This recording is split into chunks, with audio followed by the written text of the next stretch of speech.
So I'm sure many of you still remember this. And some of you were eager to see what tweaks the healers would get later, and we got this.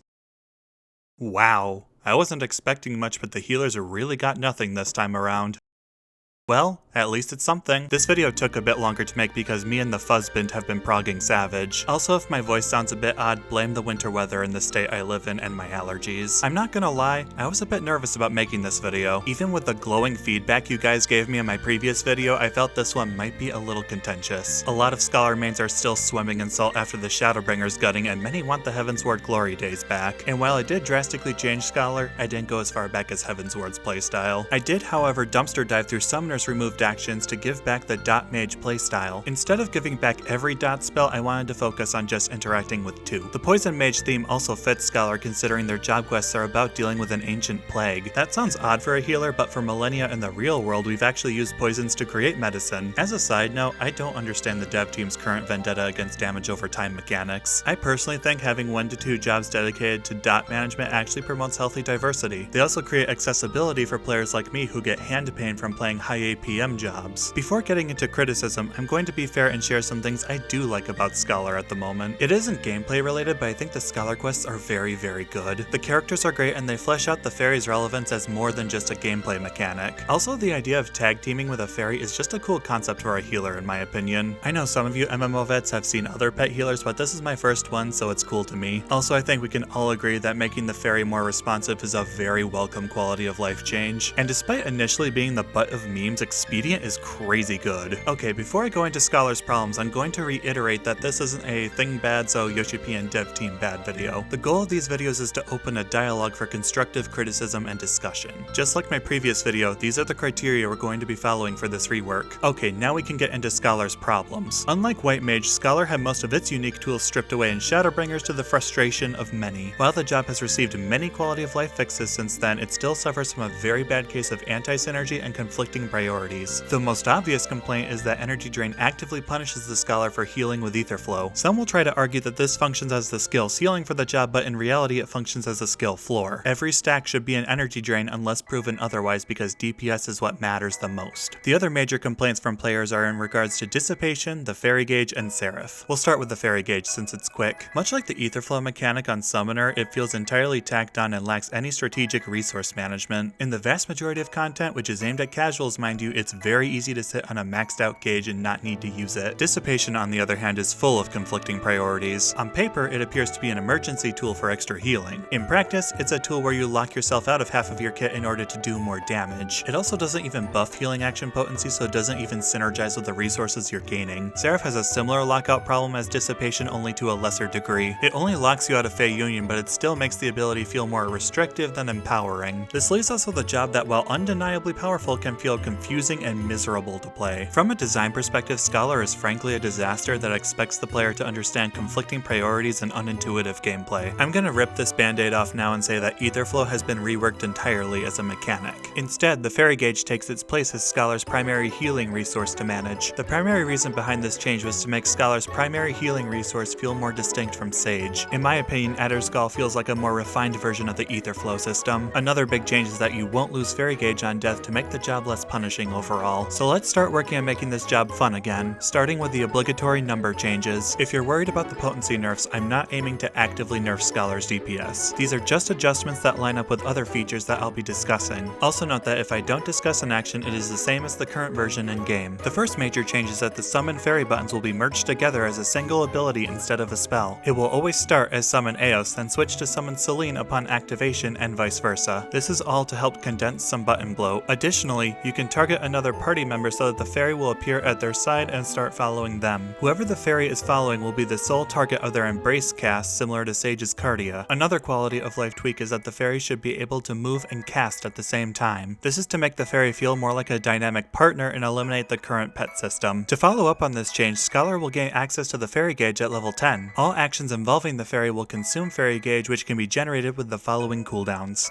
Energy Drain in particular has significantly changed. It is gained at level 10, has 3 charges, and is key to generating Fairy Gauge. It no longer restores HP, but now it restores 700 MP. Each charge has a 20-second cooldown, which gives us 3 charges to work with per minute. Because of this overhaul, Etherflow will no longer have a use in the game as a button, and it will be removed. Our other level 10 ability is Fairy Healing. This ability functions like Summoner's Gemshine and becomes a different ability depending on whether Eos or Selene is out. For Eos, it's Old Reliable, Whispering Dawn, now with an increased potency, and for Selene, Fey Caress makes a return as a fairy-flavored barrier ability. It functions exactly like Seraph's Consolation, only with a better potency. Not the flashiest ability, but it guarantees Selene has a niche over Eos. Both abilities share a 60-second cooldown and consume 20 Fairy Gauge. At level 15, Scholar regains a spell that was dearly missed, Miasma. This gives Scholar 2 simple 30-second timers to manage for their initial rotation. It's not like Summoner uses it anymore, so why not let Scholar have it? Lustrate is now gained at level 20, has 2 charges, and has a 30-second charge time. All of these changes were made to accommodate no longer being tied to the old Etherflow system. Physic will upgrade into Adloquium at level 30. This is to reduce button bloat and get rid of a spell that becomes useless at later levels. Any situation that you could think of using Physic in, there is always another option that will outclass it. Indomitability is now learned at level 40, and like Lustrate, it has a second charge. Ruin 2 has been removed due to upcoming changes in Scholar's kit taking over its role. The spell has always been something you wanted to avoid using, so I didn't find it worth salvaging. At level 45, Scholar learns Fey Covenant, which also functions as 2 abilities in one. Eos still has Fey Illumination, which now affects all healing actions but no longer provides mitigation. When Selene is summoned, our old friend Fey Wind returns. Only this time she buffs direct hit rate. Just like Fairy Healing, Fey Covenant consumes 20 Fairy Gauge and also has a 60-second recast timer for both abilities. For those of you concerned this will cause Energy Drain 2.0, fear not. Due to Fey Wind having a 60-second recast timer, there's a hard limit on how many times it can be used per encounter. At level 50, Etherflow returns as a trait that grants the gauge we all know and love. The difference now is you gain stacks whenever a barrier granted by Adloquium or Succor is completely absorbed. For cases like deployment tactics or using Succor on a raid wide, you can only gain a maximum of 3 stacks to avoid overcapping. So long as you have 1 stack of Etherflow, Miasma is upgraded to Toxify. Toxify functions exactly like the old Tri-Disaster, only it's a spell instead of an ability. Bio is upgraded to Bane under Etherflow. It still spreads poisons to nearby enemies like many of you remember, and it now does damage to the target too. In boss fights with heavy movement, this is meant to be Scholar's go-to spell in place of Ruin 2. Etherflow functions as Scholar's reward mechanic to make GCD healing feel more integrated. Some of you may dislike this change, but I removed Sacred Soil and replaced it with a reworked Fey Blessing. At level 50, it will reduce damage taken by 10% for allies within 15 yalms. Then later at level 78, it gains a regen with a potency of 100 per tick. With 2 charges of Indomitability, Fey Blessing's original purpose felt moot. All of these changes were made to further emphasize the dynamic duo gameplay between the Scholar and their Fairy, and as a final change, this ability becomes Heavenly Blessing when Seraph is summoned. With Indomitability being learned earlier, Emergency Tactics takes its place at level 52. At level 54, Scholar learns the trait Enhanced Energy Drain. Whenever you use a healing spell on an ally below 50% HP, it will reduce the charge time of Energy Drain by 20 seconds. Even if you heal multiple low health allies, you will only regain 1 charge of Energy Drain.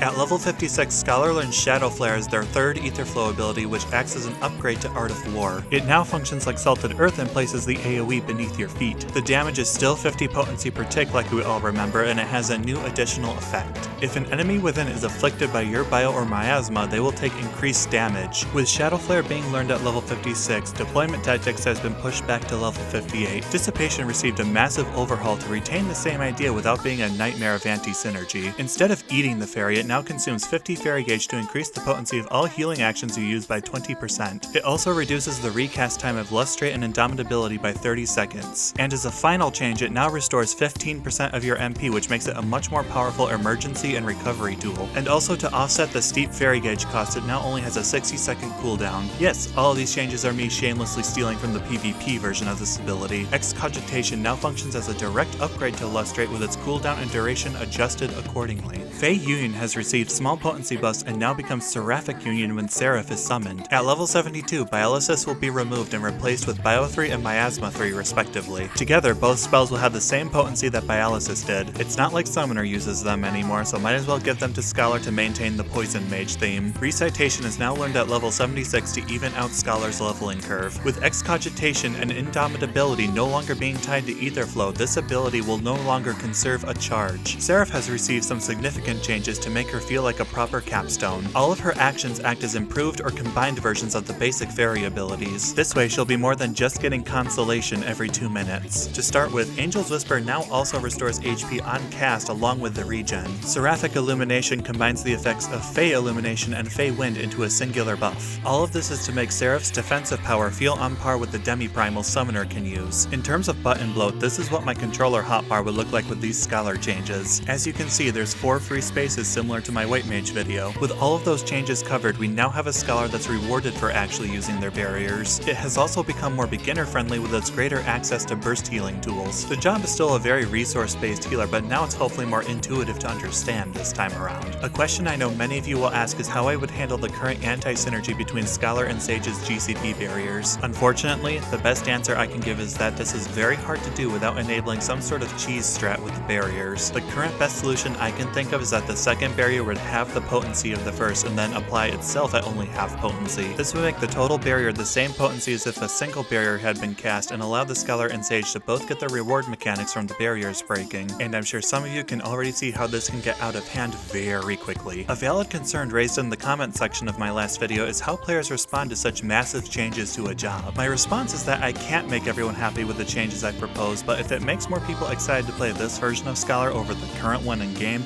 I consider that a win. And if some of you watching don't like these proposed changes, that's totally okay too. Fun is a very subjective thing, and that's my proposal to make Scholar fun again for a wider audience of players. Any numbers you saw in the video can be changed, which means we're just focusing on balance at that point instead of design. If you don't think this would be fun to play, feel free to leave a comment, but keep it constructive. We won't make any meaningful progress on improving the healers with petty infighting. If you enjoyed this video, please leave a like, comment, or subscribe. Thank you for watching, and I hope this gave you some food for thought.